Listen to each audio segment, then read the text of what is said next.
Que Dieu vous bénisse. Alléluia. Alors, dans la suite de notre message sur l'amour, je veux prêcher un autre message ce matin. Le Saint-Esprit a mis dans mon cœur de parler d'autres messages. By the way, Bishop Dag a écrit un livre qui s'appelle « Si vous aimez le Seigneur ».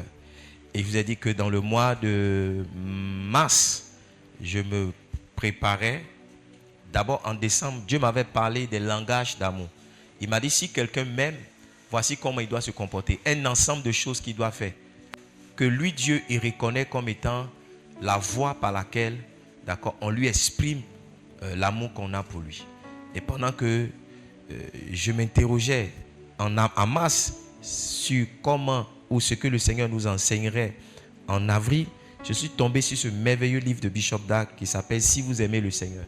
Et justement, dans ce livre-là, il décrit beaucoup de langage d'amour de Dieu. Amen. Je vous ai dit, et Pasteur Diane a appuyé dessus le mercredi, si vous aimez Dieu, un langage que vous devez exprimer, c'est l'obéissance. Jean 14, verset 15. John 14, 15. Jean 14, verset 15. Il dit, si vous m'aimez, gardez mes commandements. Si vous m'aimez, gardez mes commandements. Donc, par la capacité qu'un homme a de garder les commandements de Dieu, il démontre ainsi l'amour qu'il a pour Dieu. Tu ne peux pas dire que tu aimes Dieu, tu vis dans la désobéissance. Ça ne marche pas. Ça ne marche pas. Dieu voit que tu l'aimes quand tu obéis à ce que tu dis. Et en décembre, on a eu une série sur l'obéissance. Encore dans le mois de mars, on a eu une série sur l'obéissance où on a dit marcher dans la volonté de Dieu. Et je vous ai expliqué que faire la volonté de Dieu, ce n'est rien d'autre qu'obéir à Dieu. Sinon, obéir à Dieu, c'est faire la volonté de Dieu. Allez réécouter toute la série. Ces messages sont sur YouTube, sont sur Telegram. Ne dites pas au pasteur, on a tout compris. Allez réécouter ça. Et apprenez encore ce langage d'amour qui est le langage de l'obéissance. Amen. Amen. 1 Jean 4, je crois le verset 24. 1 Jean 4, le verset 24. Can we have it on the screen? 1 Jean 4, le verset 24. Avant que je donne 1 Jean 4, donne-moi Matthieu 22, on va lire le verset 36. Matthieu 22, 37, pardon, à 39. Matthieu 22, combien? 37 à 39. Il dit, Jésus lui répondit, tu aimeras l'Éternel ton Dieu de tout ton cœur, de toute ton âme et de toute ta pensée. C'est le premier, le plus grand commandement. Voici le second qui lui est semblable. Tu aimeras ton prochain comme toi-même. L'amour de Dieu se voit par la capacité qu'un homme a d'aimer son prochain. Un langage d'amour que Dieu comprend. Quand tu dis Seigneur, je t'aime, il comprend ça. Mais ça n'a pas de poids que lorsque tu aimes ton prochain. Détester ton prochain, haïr ton prochain, c'est haïr Dieu. Il y a une chanson même dans le monde, un Zougoulfil qui chante ça. Aimer son prochain, c'est aimer Dieu. Les païens même ont cette sagesse-là et puis nous, on n'a pas cette sagesse. Tu ne peux pas dire que tu aimes Dieu. C'est ce que 1 Jean dit. 1 Jean 4 dit, tu ne peux pas dire que tu aimes Dieu que tu ne vois pas. C'est pas ça. Et puis haïr ton frère que tu vois. C'était 1 Jean combien? 1 Jean 4, verset 20 à 21. 1 Jean 4, verset 20 à 21. Put it up, please, media. 1 John 4, 20 and 21. Si quelqu'un dit j'aime Dieu et qu'il haït son frère, c'est un menteur. Ton amour n'est pas vrai. Si tu as de la haine pour ton frère, il dit c'est un menteur, car celui qui n'aime pas son frère qu'il voit, comment peut-il aimer Dieu? Il n'y a pas de possibilité d'aimer Dieu si on n'aime pas son frère. En fait, à l'école de l'amour de Dieu, une classe très importante que tu dois fréquenter, c'est la classe de l'amour de ton prochain. La classe de l'amour de ton prochain. Et le dimanche passé, j'ai longuement parlé de ça. Comment aimer les frères, comment aimer son épouse, son époux, comment aimer ses parents et comment aimer aussi ses enfants. Ses enfants, j'ai beaucoup insisté là-dessus. Et je vous ai partagé 3 thèmes bibliques, grecs ou hébreux qui définissent l'amour. Je vous ai parlé de Eros, l'amour Eros. Je reviens, si je ne me suis pas trompé, si je me suis trompé, ce matin, Dieu me fait la grâce de corriger ce que j'ai dit. L'amour Eros, il faut noter, c'est l'amour romantique. C'est l'attirance charnelle et sexuelle. La Schweppes. Voilà. La soeur là me plaît. Le frère là me plaît. Me plaît là, c'est pas l'amour. Si tu vois une sœur que la première chose que tu as envie de faire, c'est de coucher avec elle, tu ne l'aimes pas. C'est juste de l'attirance. Si tu vois un frère que la seule chose à laquelle tu penses, c'est tu fermes les yeux, il est en train de t'embrasser. Ça, c'est l'attirance. This is not love. Ça, c'est pas l'amour, c'est l'attirance. Parce que tu sais, quand l'amour même n'est pas en place, que vous avez fini de vous visiter, voir tout ça là, vous commencez à vous détester. La Bible parle d'un homme qui s'appelait Amnon. C'était un des enfants de David. Il a dit à son ami, j'oublie son nom, Jonadab. Il a dit à Jonadab, j'aime ma soeur. Jonadab dit, mais ça c'est un petit problème. Fais comme si tu es malade et dis à ton papa que tu veux que ta soeur vienne préparer pour toi. Quand elle va finir de préparer pour toi, dis-lui que tu veux manger, qu'elle envoie la nourriture dans la chambre. Une fois que vous serez tous les deux là-bas, ce que tu veux faire, tu vas faire. Il a suivi le conseil de son ami. Ayez de bons amis. Ayez de bons amis. Que les Jonadab soient bannis de votre entourage au nom de Jésus. Les gens qui vous disent d'aller violer vos petites soeurs, de basser vos camarades là, ce n'est pas de bons amis. Et la Bible dit que quand Amnon a fini, il a eu une aversion pour sa soeur. Ce qu'il pensait être l'amour n'était pas l'amour, c'était simplement une simple attirance. Quand il a fini, au lieu de prendre sa soeur dans les bras pour dire je t'aime, je vais te marier, il a chassé sa soeur. Sa soeur lui a dit, tu m'as déjà fait une première humiliation qui est celle de partir avec moi sans mon consentement. Tu ne vas pas encore m'humilier en me chassant d'ici comme une servante, comme une moins que rien. Donc, interroge l'amour que tu as pour le frère. À cause de lui, tu ne dors pas. Est-ce que c'est l'attirance ou bien this is real love? Je vous dis quelque chose. C'est l'amour qui permet à deux personnes, un homme, une femme, de rester longtemps ensemble. Parce que l'acte sexuel, en quelques minutes, c'est fini. Mais qu'est-ce qui reste quand on a fini l'acte sexuel?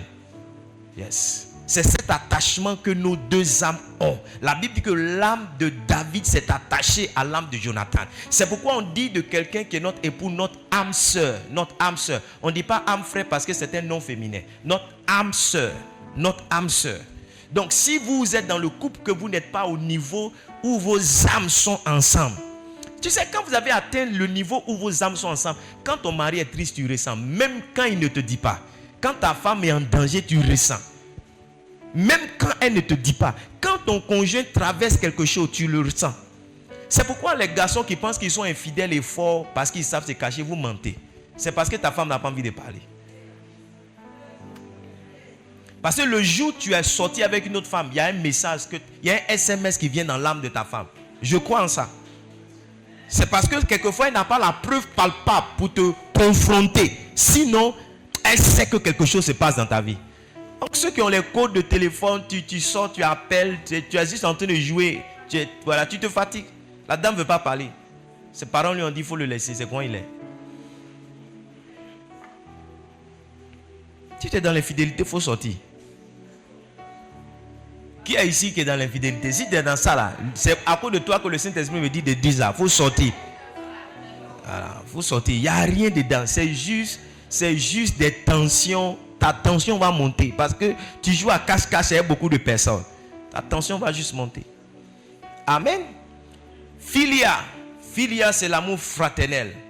D'accord? Philia. Et puis agapé. Agapé, c'est l'amour de Dieu. C'est de cet amour-là que nous devons... c'est cet amour-là que nous devons avoir les uns pour les autres. C'est cet amour-là que Dieu a pour nous. C'est cet amour-là aussi que nous devons avoir les uns pour les autres. Un quatrième thème que j'ai découvert, c'est storge. Storge ou bien storge, ça s'écrit S-T-O-R-G-E. S-T-O-R-G-E. Ça veut dire l'amour qu'un parent a pour son enfant. Yes.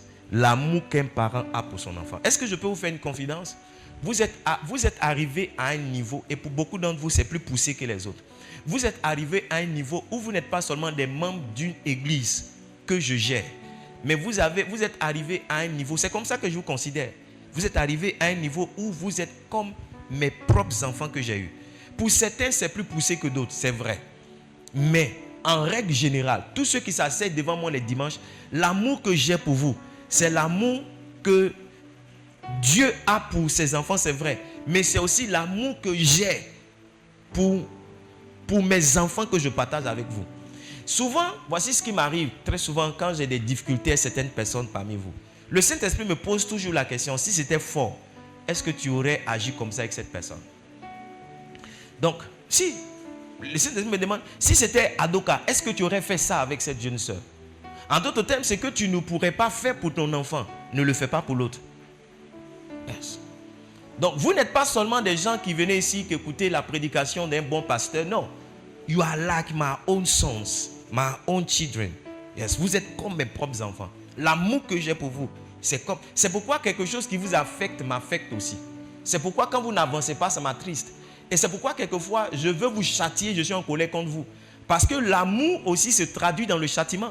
J'ai lu un passage hier dans le livre de Proverbes, ça doit être le Proverbes chapitre 13. Il dit, celui qui retient sa verge. C'est pas grave. Laissez-moi trouver le bon verset. Vous êtes ici, vous êtes parti. Vous êtes ici?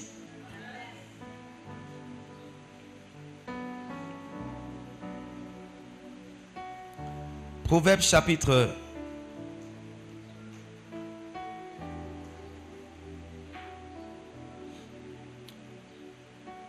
Il y a beaucoup de passages sur la verge, mais il y a un précisément que je cherche. Proverbe combien? 13, 24, c'est ça. Hier, j'ai médité Proverbe 13. Proverbe 13, 24. Il dit, celui qui ménage sa verge est son fils. Yes. Quand tu ne veux pas frapper ton enfant, là, tu ne l'aimes pas. Celui qui ménage sa verge, il n'aime pas son enfant. Mais celui qui l'aime, cherche comment? Cherche à le... Tout tentative, que ce soit dans la colère, que ce soit dans la paix, que j'ai eu pour essayer de te bousculer un peu, ce qui était dans mon esprit, c'est j'essayais de te corriger. J'essaie de faire quoi? De te corriger. Ce matin, je vais vous parler d'un langage d'amour. Et pour cela, je veux qu'on aille dans le livre de 1 Corinthiens chapitre 13.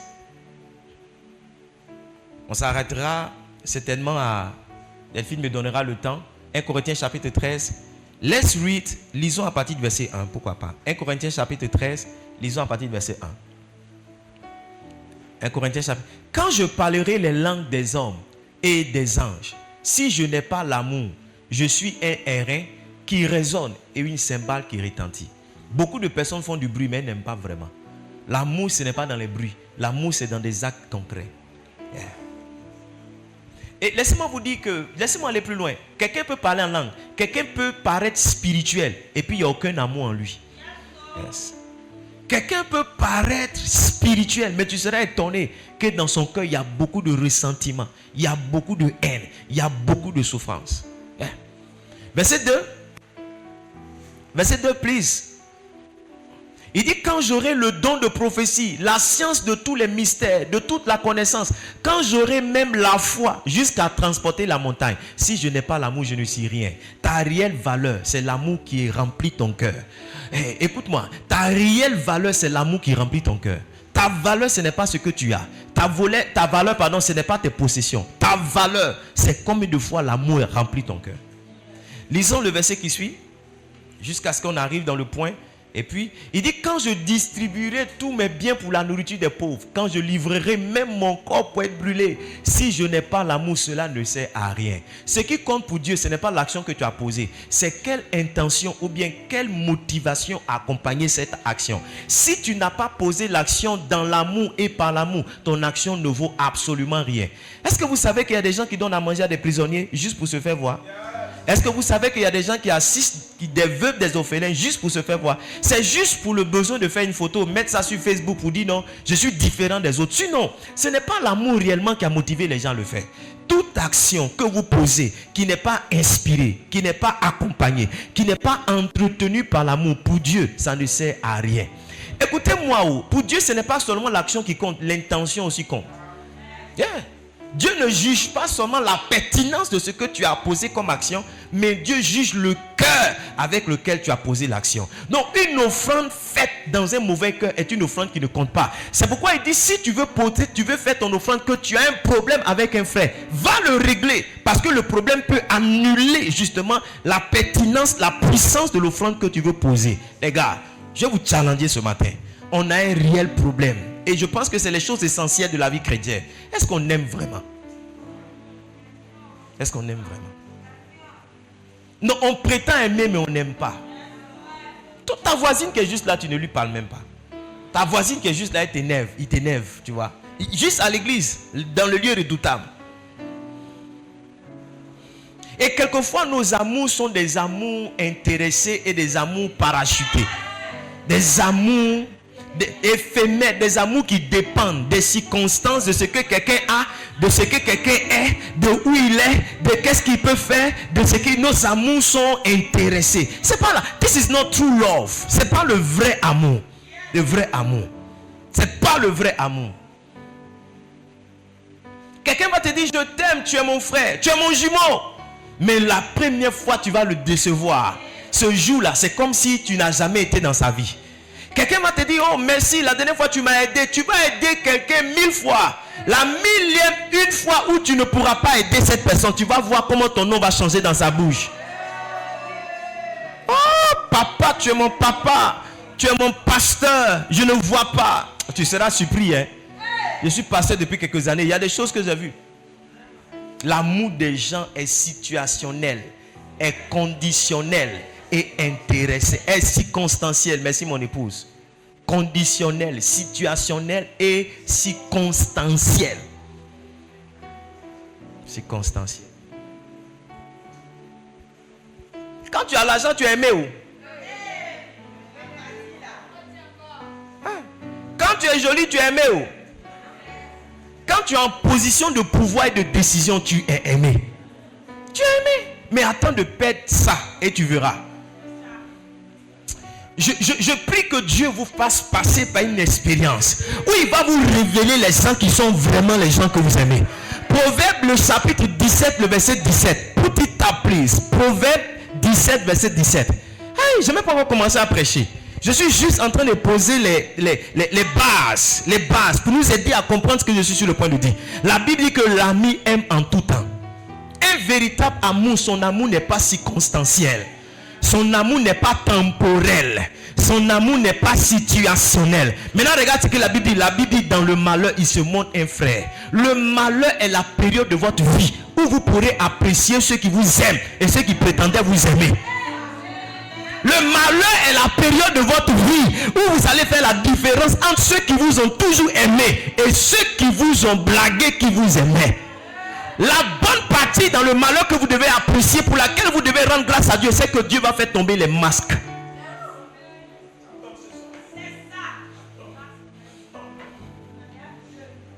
Dieu va faire tomber les masques. Et tu seras surpris. Tu seras surpris que ta bestie, tu seras surpris que ta CP, tu seras surpris que c'est ton jumeau même qui est en train de prendre ton nom pour chanter dans la ville et en train de raconter des histoires sur toi qui n'existent ni d'Adam ni d'Ève. J'ai vu quelque chose dans ce monde et j'ai vu que l'homme est méchant, surtout l'homme noir, ivoirien, méchant. Méchant. Oh, je ne me fais aucune illusion. J'aime les gens. C'est ce que la Bible dit. La Bible dit d'aimer. Mais vous savez, une chose que j'ai apprise dans cette période de ma vie, c'est de ne placer en personne aucune attente. Voilà. Je t'aime, mais je n'attends rien de toi. Donc le jour où tu me donnes, je suis content. Je suis surpris. Mais parce que la déception vient lorsqu'on place des attentes dans les gens. Celle-là te dit qu'elle t'aime, donc tu comptes sur elle pour manger à midi. Lui-là te dit qu'il t'aime, donc tu comptes sur lui. Quand proverbe, tu comptes sur lui. Mais tu seras surpris que le jour où toutes ces choses arrivent, ils sont incapables de faire. Quelquefois même, ils sont de bonne foi. Mais ils sont juste dans une incapacité. L'ami aime en tout temps. Dans le malheur, il se montre un frère.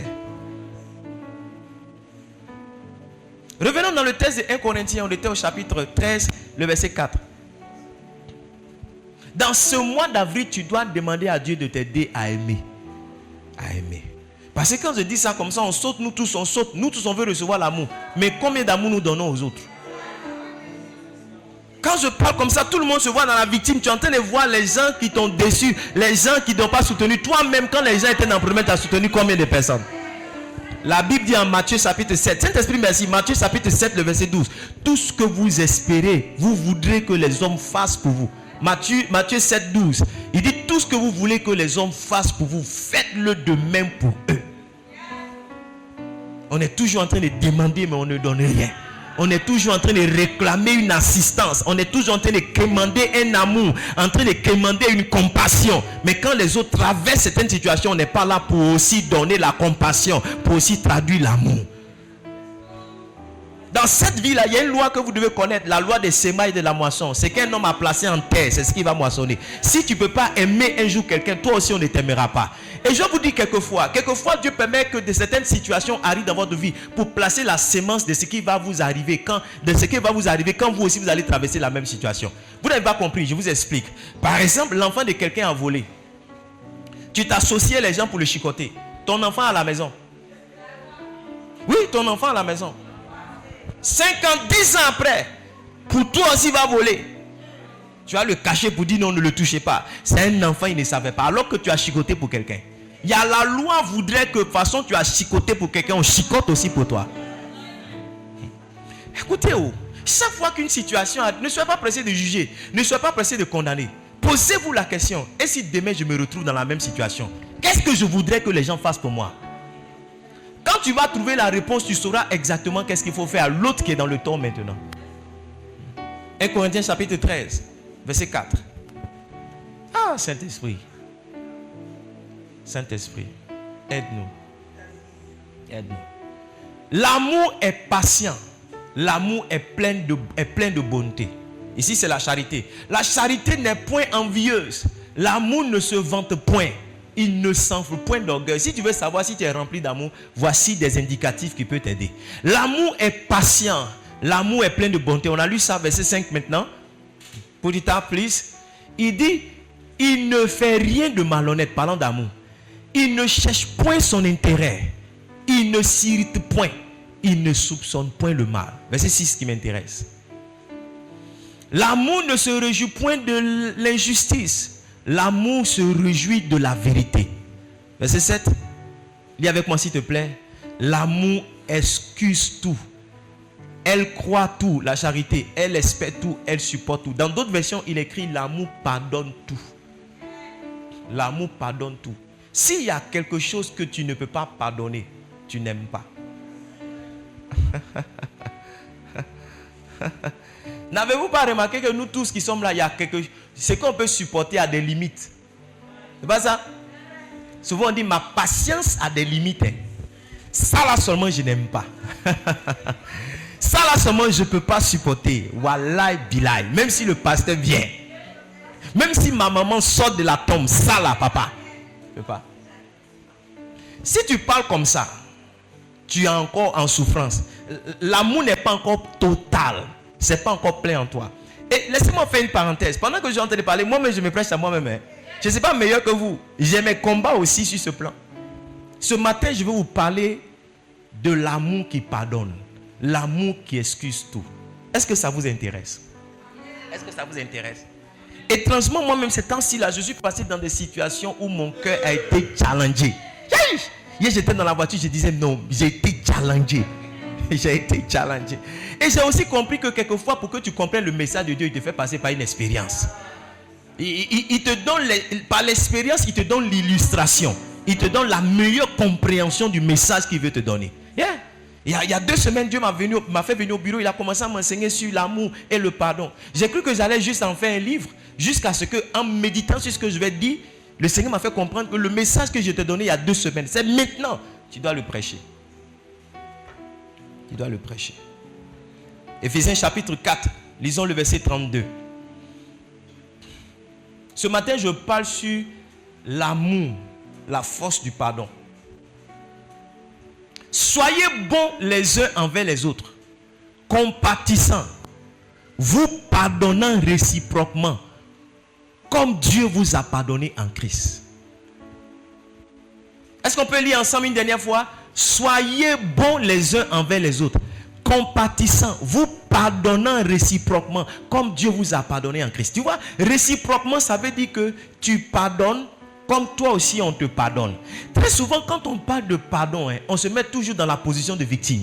On commence maintenant à sortir les gens qui nous ont fait mal, les gens qui nous ont blessés, qui nous ont frustrés, les gens qui nous ont offensés. Mais nous-mêmes, on ne se met pas dans la position de bourreau pour ramener à notre esprit l'ensemble des personnes qu'on a humiliées, l'ensemble des personnes qu'on a frustrées. Chaque fois qu'on reçoit un message sur l'amour, on est toujours en train de dire que non, on ne m'aime pas, on ne m'aime pas. On a fait ici l'exercice la semaine dernière, le dimanche. Tous ceux qui ont pris la parole ont dit que non, on ne m'aime pas, mon papa ne m'aime pas, ma maman ne m'aime pas, ma fille ne m'aime pas.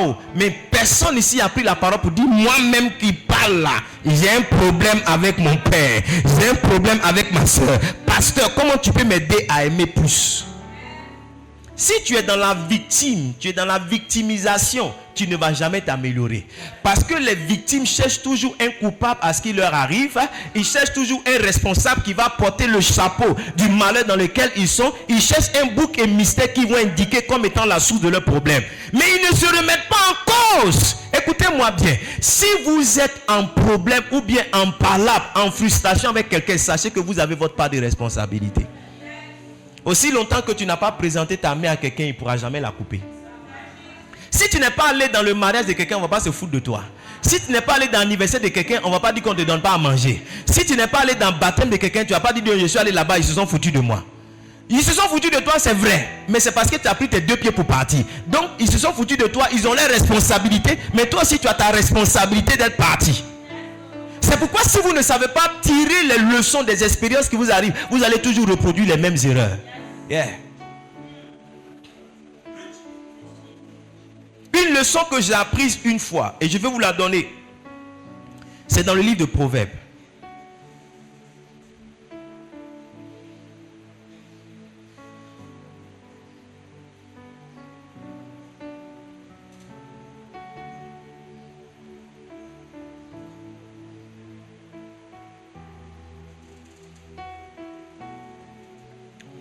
Il faut noter Proverbe 27, verset 17. Verset 27, verset 10. Tout à l'heure, je vais vous donner ça. Il a dit Proverbe combien? 27, 10. J'aurai besoin de ça tout à l'heure. Voici une leçon que j'ai apprise une fois.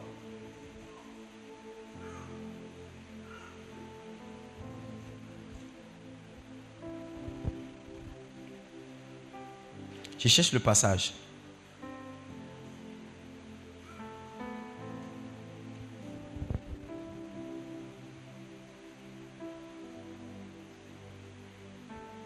Proverbe 25, verset 17.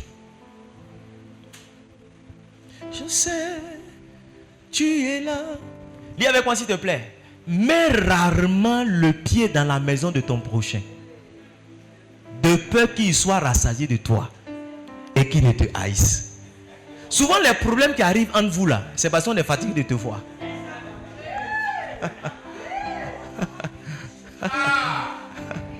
Dieu m'a dit ça, Dieu m'a dit regarde, ton problème est le monsieur là, il est fatigué de te voir. Tu es trop allé chez lui, toujours tu es là-bas. Toujours. Il dit mets rarement le pied dans la maison de ton prochain, de peur qu'il soit rassasié de toi, qui te haïsse. C'est pourquoi ce n'est pas une bonne idée que tu partes vivre chez ta copine. Tôt ou tard, par là va sortir là-bas. Est-ce que je peux le faire vous? De vous blaguer. Ce n'est pas une bonne idée que tu ailles vivre chez ton cousin. Ce n'est pas une bonne idée que tu ailles vivre chez ton frère, même père, même mère. Un jour, sa femme sera fatiguée de toi. Un jour, lui-même sera fatigué de toi. Un jour, c'est sa femme qui dit non, tu diminues le riz. Tu vas dire non, il ne m'aime pas. C'est la Bible, ma fille. Il dit, mets rarement le pied sur ton prochain. Sinon, les gens seront rassasiés de toi. Écoutez-moi bien, l'absence d'un homme et la rareté de l'homme, c'est dans ça que se détermine sa valeur. Quand tu es rare, quelquefois, on te respecte. C'est la rareté d'un bien qui fait que ce bien est valeureux. Si on ramassait l'or à tout bout de chemin, l'or n'aurait pas de valeur. Tu sais pourquoi l'or est valeureux? C'est parce que c'est difficile de trouver l'or. C'est parce que c'est difficile de rencontrer l'or. C'est parce que pour trouver l'or, tu dois creuser longtemps. Quand quelqu'un pour te rencontrer doit creuser, quand quelqu'un pour te rencontrer doit souffrir, le jour il te voit et t'apporte de la valeur. Mais quand quelqu'un, dès qu'il ouvre la porte, ton nez est là. Dès qu'il ouvre la fenêtre, ton visage est là. Dès qu'il ouvre le rideau, ton nez est là. Il ne va jamais t'accorder de la valeur. C'est un principe. Ah, je ne sais pas où mon message est en train de partir.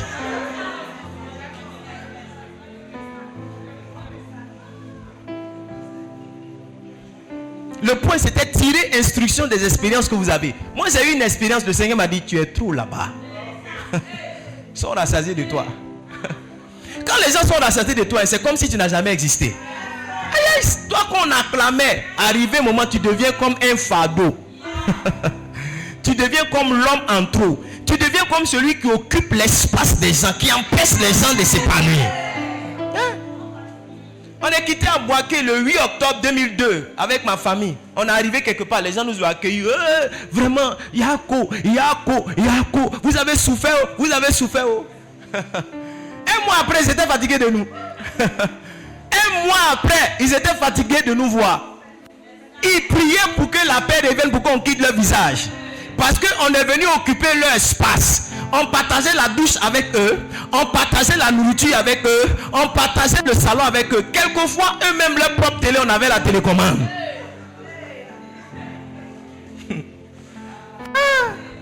C'est pourquoi il faut savoir te faire rare.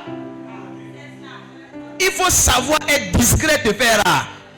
Toujours, c'est ta bestie, c'est ta CP. Un jour, elle va dire elle va dire à la servante de te dire, elle n'est pas là. Tu vas entendre sa voix, tu seras frustré. Elle t'aime, mais elle est rassasiée. Écoute, tu sais pourquoi tu aimes ton plat préféré? Parce que tu ne le manges pas tous les jours. Si tu aimes foutou et sauce arachide, que tu manges ça tous les jours, ça va te dégoûter. La rareté de ton plat préféré, c'est ce qui fait que c'est préféré que tu aimes. Bon, il n'y a pas des hommes normaux, parce qu'il y a des gens.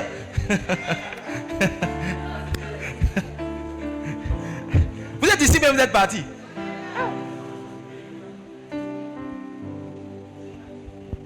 J'ai dit, fais-toi rare un peu. Fais-toi rare. Un de toi. Allô, bébé. Dieu m'a dit, les gens ont rassasiés de toi. Quand la prochaine fois où tu iras là, fais-toi rare. Amen. L'amour pardonne tout. L'amour fait quoi? J'ai donné Proverbe 27, verset 10 tout à l'heure. Je n'ai même pas encore commencé à prêcher.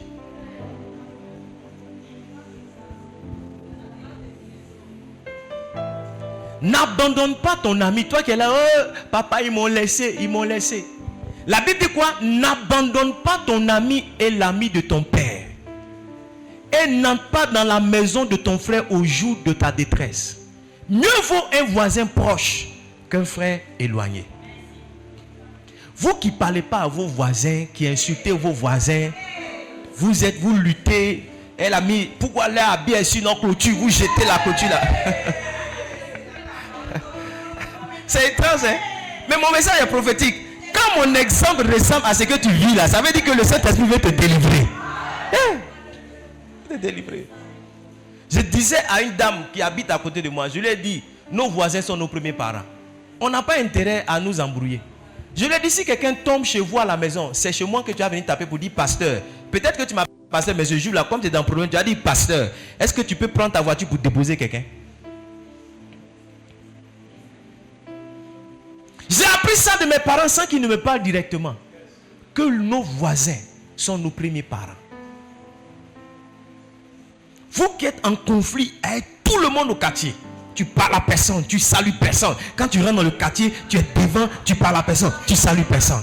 Tu ne sais pas demain qu'est-ce qui va arriver. Un monsieur, permettez-moi de rendre ce témoignage, un monsieur a sa fille qui est dans la même classe que ma fille. Chaque fois quand il passe, il ne dit pas bonjour.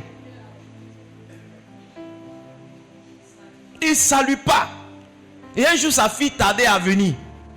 Sa fille ne rentrait pas. Il s'est rappelé maintenant que la cour qui dépasse où il ne salue pas là. Il y a une fille là-bas qui est dans la même classe que sa fille. Elle est venue maintenant. Bonjour forcé. C'est mieux d'anticiper les choses que la honte et la confusion viennent. Maintenant, elle est venue demander. On lui a donné, mais il n'a pas compris la leçon. Il est retourné encore, il ne salue pas. Je vous parlais, j'ai quitté Boaké quand? Le 8 octobre 2022. 8 octobre combien? 2022. Ma mère est retournée dans la guerre à Boaké.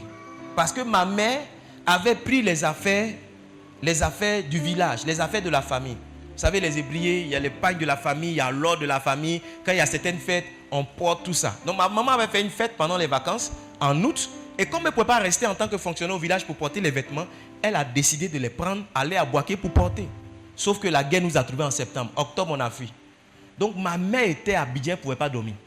Parce que vous savez ces choses-là, il y a tellement de mystères autour de ça. Voilà.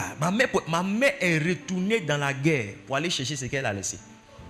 Quand elle est retournée dans la guerre, il y avait une jeune dame. Chaque fois qu'on était à Boaké, si elle n'est pas venue prendre oignon, c'est huile. Si elle n'est pas venue prendre huile, c'est magie. Si elle n'est pas venue prendre magie, elle va venir prendre l'ail. Toujours, il y a quelque chose qu'elle prend chez nous. Et nous, on était des enfants, on la détestait. On dit, mais celle-là, mais elle exagère. Ici, c'est le marché ou bien. Ma maman disait, laissez. Quand ma maman est retournée là, la fille qui venait prendre oignon, elle était en treillis avec Rangers. Elle était dans les fausses nouvelles. C'est elle qui a pris ma maman, qui a dit, ça c'est ma maman, laissez-la. Elle a fait rentrer ma maman à Boaké. Ma maman est partie prendre juste les pailles. Ma maman a loué camion. Elle a ramassé même les fauteuils, tout. Elle est sortie de Boaké, ça. Parce que il y a quelqu'un qui était sa voisine, qu'elle a entretenu un moment. Tu ne sais pas, mais la personne à qui tu donnes l'eau aujourd'hui, c'est la personne qui te donnera l'eau quand tu auras soif. Je ne sais pas pourquoi mon message est en train de partir là-bas. La personne à qui tu es en train de donner manger aujourd'hui là, c'est la personne qui va te donner manger demain quand tu auras faim. La personne que tu es en train d'aider maintenant, c'est la personne qui va t'aider demain lorsque tu seras dans les problèmes.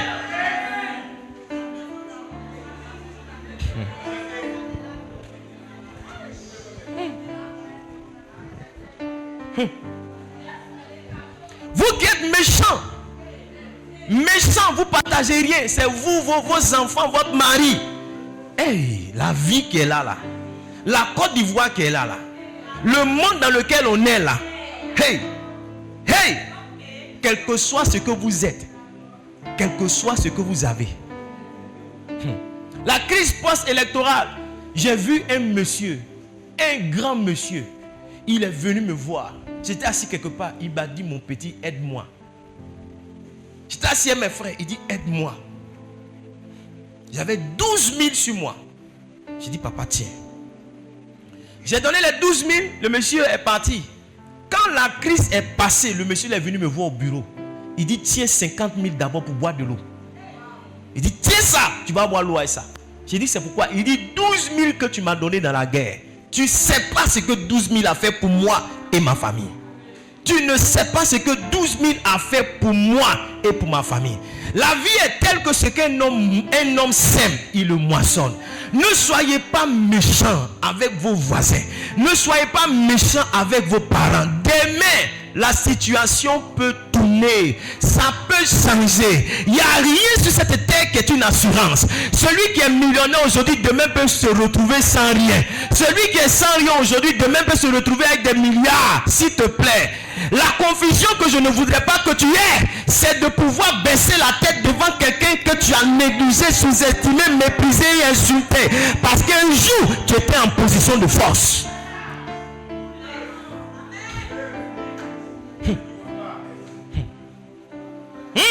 Ma petite vie que j'ai vue.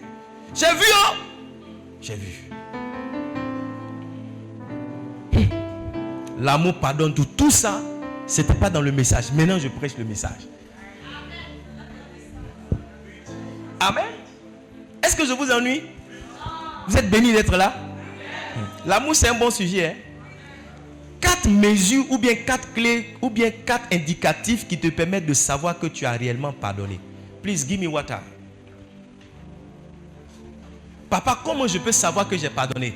Tu sais, hey, souvent c'est blague. Moi, je n'ai rien contre lui. Hein. Tu as déjà dit ça, non? Moi, non, papa, laisse, j'ai oublié. Non, sinon, je suis pas. Souvent, quand il dit je ne suis pas fâché là, c'est là même que ça te doule pour parler comme les enfants. Ça te brûle. Hein? J'ai eu une situation où ils sont venus faire un règlement de problème. J'ai dit non, moi, non, j'ai rien.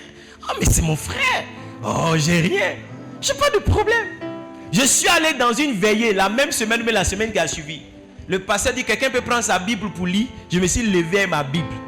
Il dit je sais pas, mais le Saint-Esprit me dit de dire à quelqu'un de pardonner.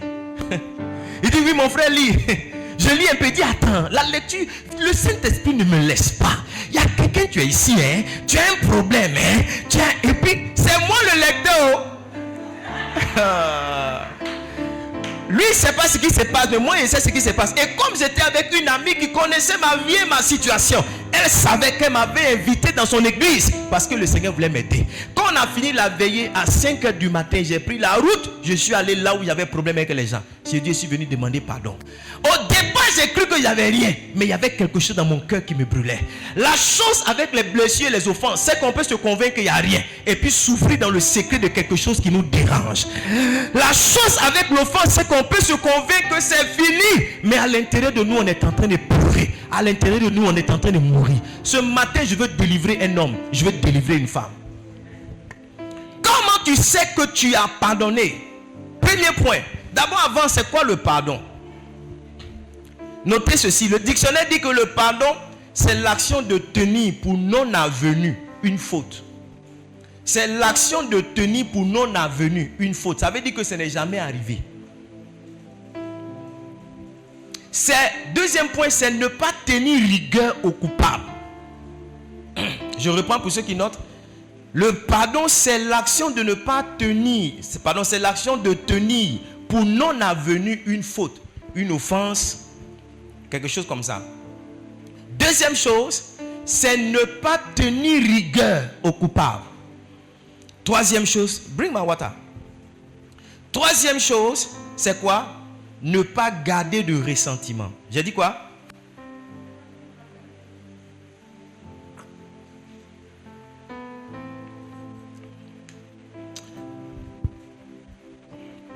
Maintenant, je fais le sport tous les samedis. Donc, ça fait que je bois beaucoup d'eau. Ne faites pas sport et restez là grossissez seulement. Ça aussi, c'est une balle. Mangez seulement, ne faites pas du sport. Hein.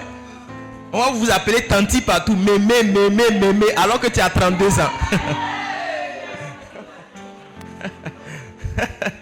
Oh, les gens ont pris balle ce matin. Ne soyez pas offensés. Amen. Je suis votre pasteur. Alléluia. Oh, c'est bon d'être à l'église. Touche un voisin, dis-lui est-ce que tu fais du sport. Ça aussi, c'est une parole de délivrance. Alléluia. Touche un voisin, dis-lui est-ce que tu fais du sport? Tu n'as pas le cardio. Un peu seulement tu parles, tu es essoufflé. Tu prends un peu d'escalier là, c'est fini. Tu veux mourir. Amen. Revenons dans le message. Le pardon, c'est l'action de tenir pour non-avenue une faute. C'est le fait de faire quoi? De tenir pour non-avenue une faute. C'est ne pas tenir rigueur au coupable. Deuxième chose. Troisième chose, c'est ne pas garder de ressentiment. À partir de ces 3 définitions, je vais vous donner 4 indicatifs à partir desquels vous allez voir comment est-ce qu'on peut savoir si on a pardonné ou pas. Parce qu'on est beaucoup ici, hein. On dit on a pardonné, mais c'est faux. C'est comme volcan. Ça s'est endormi. Ça c'est comment? Ça s'est endormi. Ça s'est endormi. Le temps a fait que ça s'est endormi. La cendre est venue dessus. Le jour quelqu'un va toucher ton pied. Ou bien le jour la même personne. C'est-à-dire, la première fois tu n'as pas pu la gifler, non?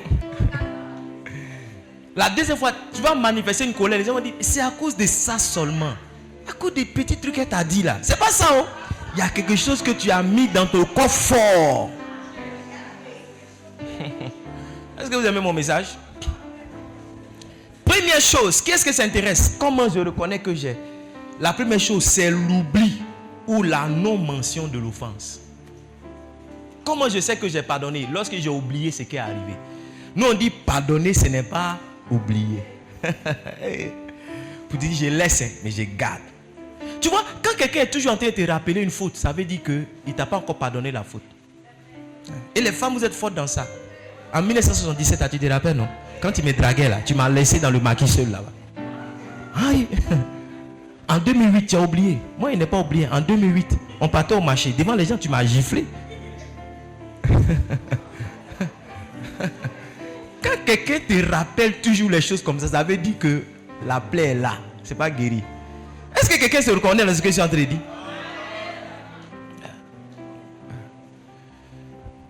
Il y a les gens qui n'oublient pas. Pardonner, ce n'est pas... Le vrai pardon oublie. Vrai pardon oublie. J'ai fait pomper une fois un de mes enfants, mon dernier garçon. Il a manqué de respect à sa soeur. Je lui ai dit, pourquoi tu as fait? Il ne répondait pas. J'ai dit, pompe. Il a pompé. Moi-même, j'étais dépassé parce que, un enfant normal, après 20, il doit pleurer. Mon enfant pompe. Il a les techniques. Il pompe. Aïe! Et puis là, il ne pleure pas. Il a pompé. Il est, ouais, mon fils, là. Non, ouais. Mon fils, il a une disposition pour faire le sport. Ouais. Quand il a sauté, après moi, c'est lui. Il n'y a pas quelqu'un qui le dépasse dans la maison. Oui. Son corps est bizarre. Donc, comme j'ai vu qu'il a souffert, là, quand il partait, j'ai dit, viens te masser. Tu vois, si c'est une grande personne, tu vas ne viens pas. Il est venu même avec amour. Il a envoyé beurre de karité. Il a envoyé, comment tu appelles l'autre là? Il a envoyé 2 produits là. Vitago avec beurre de karité. Il dit, papa, tu as le choix.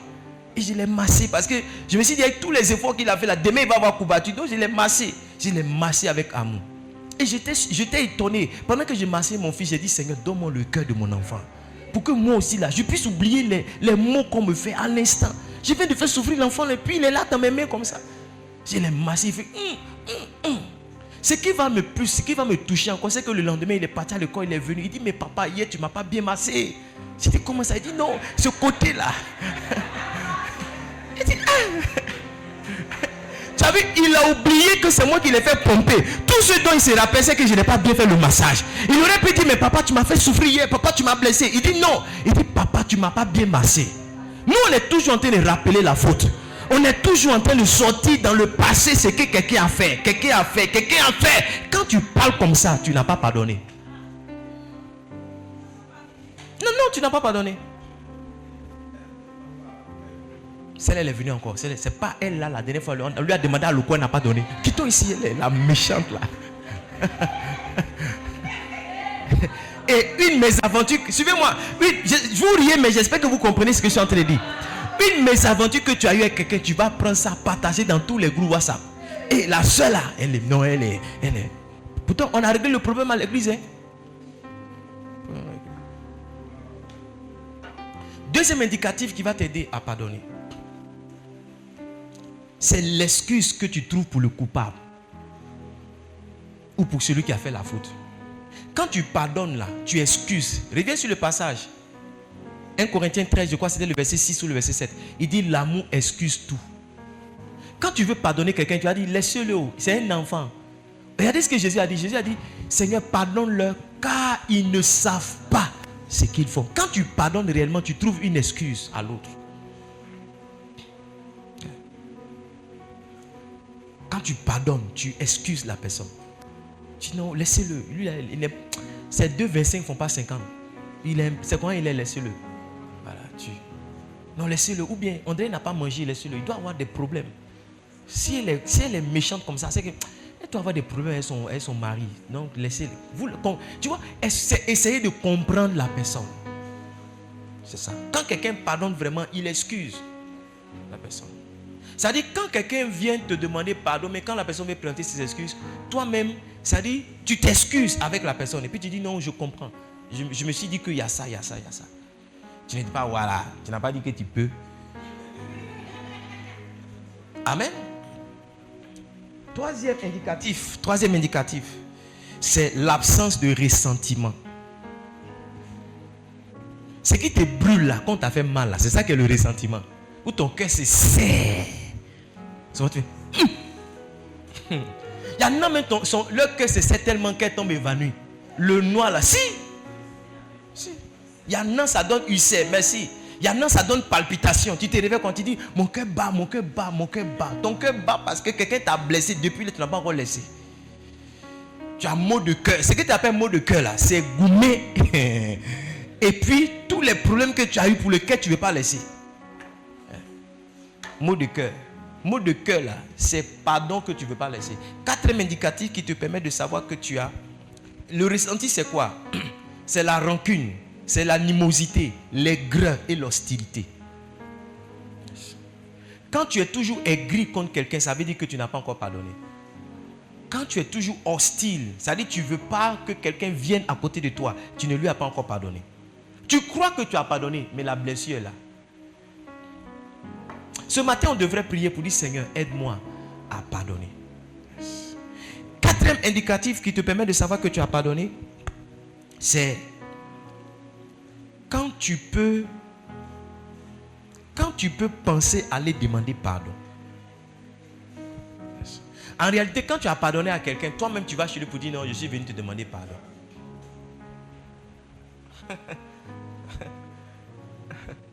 Vous êtes calme, hein? Personne ne crie, personne ne rit. J'ai dit, quand tu as pardonné à quelqu'un là, toi-même tu peux prendre tes 2 pieds, aller chez la personne pour dire bonjour, je suis venu te voir. Ok, assieds-toi. Vraiment, je suis venu m'excuser. J'ai un peu mal agi. Et la personne va te dire non, c'est moi qui ai fait. Si je n'avais pas parlé comme ça, tu n'allais pas te comporter comme ça. Et vous deux, vous vous pardonnez réciproquement. Mais quand tu ne peux pas dire je te demande pardon, je m'excuse, ça veut dire. Parce que j'ai observé. Vous savez pourquoi la Bible dit pardonnez-vous réciproquement? Éphésiens 4, verset 32. Parce que pendant que toi tu penses que l'autre t'a blessé là, l'autre aussi estime que tu l'as blessé.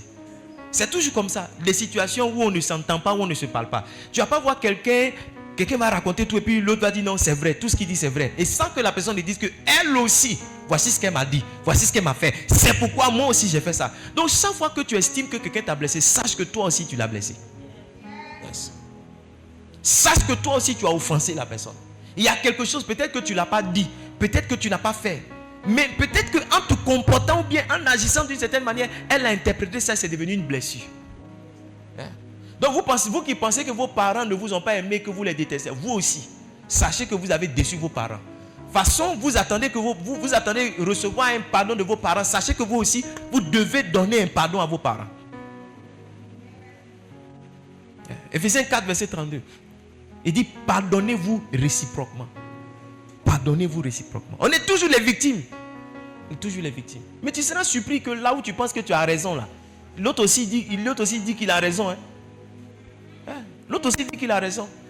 Que souvent les gens disent quoi? Même s'il a dit ça, toi aussi ta manière, tu n'aurais pas dû me faire ça. C'est pas comme ça. Donc, quelqu'un, il y a un premier qui blesse, mais l'autre aussi se sent blessé parce que même si tu as raison, tu ne dois pas me parler comme ça. Par exemple, tu reprends quelqu'un devant les gens. Et puis la personne se fâche. Elle va te dire non, papa, c'est vrai que j'ai déconné, mais toi aussi, il ne fallait pas me parler. Devant les gens comme ça, tu me parles. Non, ça là.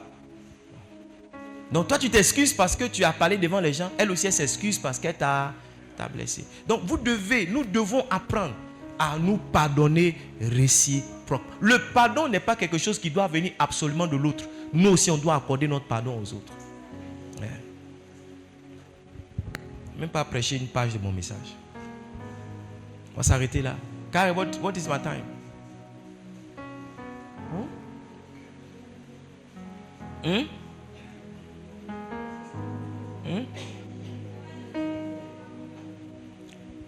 On va de pousser un peu. Vas-y, si il rentre dans ça, ça va devenir un truc. On va faire encore 2 heures de temps.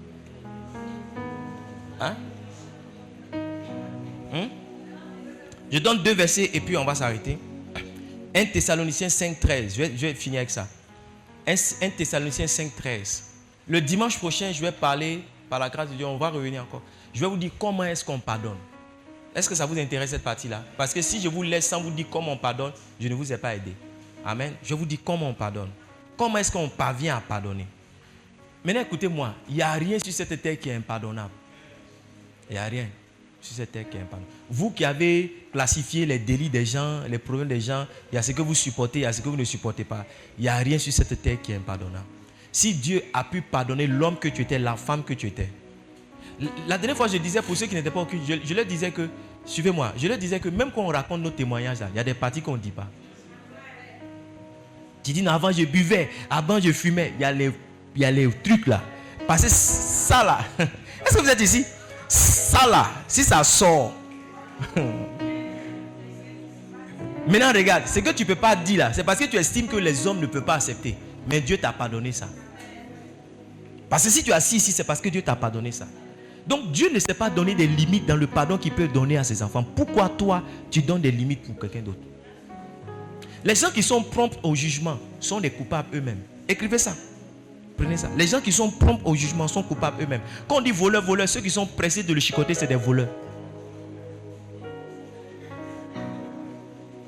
Quand on dit voleur, oui, chicotez-le. Les chicoteurs de voleurs, ce sont des voleurs. Jésus a dit, si parmi vous, personne n'a jamais péché, qu'il soit le premier à lui lancer la pierre. La Bible dit que eux tous, ils ont été accusés par leur conscience et ils sont partis. Souvent, tu es prompt pour dire et toi-même. Si on doit sortir ce que tu as fait, tu es sûr que tu peux t'arrêter au milieu de nous? Tu es sûr que tu peux lever la tête au milieu de nous? Il n'y a pas quelqu'un qui est... Même moi-même qui vous parle, je ne suis pas meilleur que vous. J'ai mes challenges, j'ai mes défauts, j'ai mes difficultés avec lesquelles je traîne, pour lesquelles je demande assistance, que Dieu m'aide. Et ce mois d'avril, Dieu va m'aider à devenir meilleur. Parce que la réelle appréciation de votre vie chrétienne, c'est l'amour de Dieu qui est rempli en vous. 1 Thessaloniciens 5,13. Ayez pour eux beaucoup d'affection à cause de leurs œuvres. Lis la dernière partie s'il te plaît. Il dit soyez en paix entre vous. Soyez en paix. La paix exige qu'on se pardonne. Parce que quelquefois, l'absence de paix, ce n'est pas qu'on est en guerre en train de se frapper. Non. À l'intérieur de nous-mêmes, on est troublé. Tu peux être en joie comme ça et puis quelqu'un rentre dans la salle, ta joie part. Tu peux être content comme ça, puis tu vas sur Facebook, tu vois la photo de ton frère, tout de suite tu es triste. Ta paix disparaît. Pourquoi? Parce que tu as quelque chose dans le cœur contre cette personne. Il dit, soyez en paix entre vous. Entre vous. Romains 12, je crois, le verset 8. On va lire ça. Le dimanche prochain, je vous dirai assez facilement comment on peut pardonner. Mais par la grâce de Dieu, ça deviendra un livre. Romains chapitre 12, verset 18 plutôt. Romains 12, 18. Il dit, s'il est possible, autant que cela dépend de vous, soyez en paix. Avec quoi? Avec tous les hommes. Je vais vous laisser avec ce conseil. Peut-être dire 2 ou 3 choses après. La chose qu'il faut chercher, ce n'est pas la raison. C'est la paix. Ce qui fait qu'on est toujours en conflit, c'est qu'on veut avoir raison. On veut être la victime et recevoir le pardon et recevoir les yakos. Ce qu'il faut rechercher, c'est la paix. C'est la paix. Si la paix exige que toi-même tu fasses le pas pour aller demander pardon à l'autre, fais-le. Si la paix exige que tu quittes chez toi, que tu vas dire, alors que tu as raison, tu vas dire à quelqu'un, je suis venu enterrer la hache de guerre, fais-le. Ta paix a plus de valeur que tous les autres. La Bible dit, aussi longtemps que cela dépend de vous, soyez en paix avec tous les hommes. Les gens de l'église, les gens de ton quartier, tes anciens chéris, ta famille, tes anciennes go, les gens du monde, ton patron. La Bible veut qu'on soit en paix avec tout le monde. Est-ce que je peux vous donner un exercice à faire? Cette semaine-là, essayez de tuer tous les discours. Pour parler comme les Ivoiriens. Essayez d'éteindre tous les, comment on dit, tous les palabres, les mésententes dans lesquelles vous êtes. Prenez l'initiative. Je vous donne cet exercice à dimanche prochain. Venez me rendre des témoignages. Allez vers quelqu'un cette semaine. Dites-lui, je suis venu enterrer une hache de guerre. Moi-même qui vous parle, il y a des actions que je vais poser. Yes. Allez éteindre tous les feux qui brûlent entre vous et certaines personnes. Allez-y. N'allez pas chercher la raison. Allez-y dans la paix. Trouvez la paix et dites, je suis venu vraiment pour qu'on soit en paix.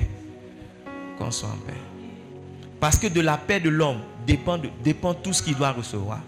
Tu n'entends pas Dieu parce que tu n'es pas en paix. Tu n'es pas heureuse parce que tu n'es pas en paix. Les choses n'avancent pas parce que tu n'es pas en paix. Tu ne sais même pas apprécier ce que Dieu te donne parce que tu n'es pas en paix. Tu ne sais pas apprécier le succès de ton frère parce que tu n'es pas en paix. Tu ne vois pas certains miracles arriver parce que tu n'es pas en paix. Quand tu prêches, ça n'impacte pas parce que tu n'es pas en paix. Une chose pour laquelle tu dois te battre, c'est ta paix. Et le pardon peut t'aider à retrouver ta paix. Yes. Le pardon, c'est l'autre nom de l'amour. Il peut t'aider à retrouver ta paix. Dimanche prochain, je vous dirai, par la grâce de Dieu, comment est-ce qu'on pardonne. Les raisons pour lesquelles... Ici, on dit que quand on comprend les raisons d'une chose ou le pourquoi d'une chose, on fait comment? Fait aisément. Je vais vous dire pourquoi. 5 raisons ou 6 raisons pour lesquelles vous devez pardonner. Par exemple, une raison, on finit avec ça. Une raison pour laquelle vous devez pardonner pour fermer l'accès au diable. Yes. Beaucoup de personnes, Satan est rentré dans votre vie à cause du manque de pardon. 2 Corinthiens 2, verset 10 à 11. Beaucoup de personnes, la rancœur, le ressentiment, l'hostilité là, c'est une porte de Satan. C'est ce que Satan comprend. 2 Corinthiens, j'ai dit 2, 10 à 11. Il dit, or, à qui vous pardonnez, je pardonne aussi. Et ce que j'ai pardonné, si j'ai pardonné quelque chose, c'est à cause de vous en présence de Christ. Verset 11. Va donner la raison. Afin de ne pas laisser à Satan l'avantage sur nous. Satan a toujours l'avantage sur les gens qui ne pardonnent pas. L'idée qui te passe à l'esprit lorsque tu as un ressentiment contre quelqu'un, ce n'est pas Dieu qui te parle, c'est Satan qui te parle. Et très souvent, Satan va te dire, c'est pas toi. Satan va te dire, ne va plus là-bas. Satan va te dire, rends ton coup. Satan va te dire, insulte. Ce que tu entends, ce n'est pas Dieu. C'est Satan qui a pris le contrôle. Il dit, afin de ne pas laisser à Satan l'avantage sur nous, quand nous n'ignorons pas ses desseins, Satan a le dessein de prendre contrôle de ta vie et de t'influencer. Et un moyen par lequel il passe, c'est l'offense, c'est la blessure. Absalom était offensé par son frère Amnon. Et parce que son père a rendu comme jugement. En fait, son père David n'a rendu aucun jugement. La Bible dit que pendant 2 ans, Absalom ne parla ni en bien ni en mal. Fais attention à toi-même quand tu n'évoques plus un sujet. Quand tu ne veux plus qu'on parle d'un sujet, tu dis non, laissez ça, laissez ça, laissez ça. Tu es en train de devenir un Absalom. Satan est en train de prendre le contrôle sur ton cœur. Tu seras surpris dans 2 ans comme Absalom, tu seras un meurtrier. Absalom a dit à ses serviteurs, on s'en va à cette fête. Moi-même, je l'organise. Quand mon frère Amnon va venir, tuez-le.